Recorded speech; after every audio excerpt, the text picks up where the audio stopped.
Neyin dalınca qaçırsınız ay bədbəxtlər? Nəyə görə mübarizə aparırsınız? Nəyə görə özünüzü öldürürsünüz? Dünya malına görə.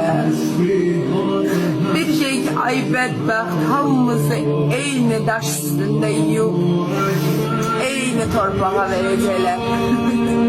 Fərqimiz nədir? Sadəcə sənin baş daşıdır. Başqa heç nə.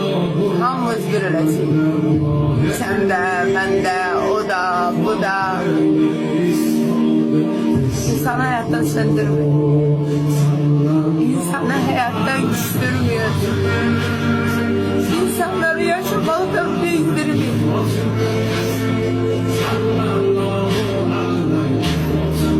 Boş şeyler mübarizesi yaparmıyor. İnsanın deli damgası vurmuyor. Danışığınızı bilin. Oturuşunuzu bilin, duruşunuzu bilin. Dünya malına göre bir şey ki hiç ne yapabiliyorlar.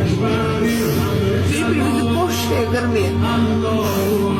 Hayat duruşunuz olsun, danışığınız olsun, düzgünlüğünüz olsun. Maddiyata göre mənəviyyatınızı satmayın. Bilmirəm bu videoyu kim bakacak, kim ne şərtliklə demə, belə bozdurdu.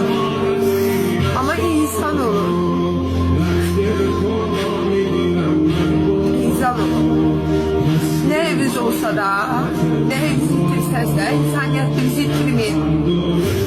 Şükür eləməyə bacarım. Bugün nəfəs aldığımıza, yaşadığımıza, bugün harasa çıxıb gəzə bildiyimizə, əlimizin qolumuzun olmağına, en azından beni görməyimizə, her şey bize şükür edin.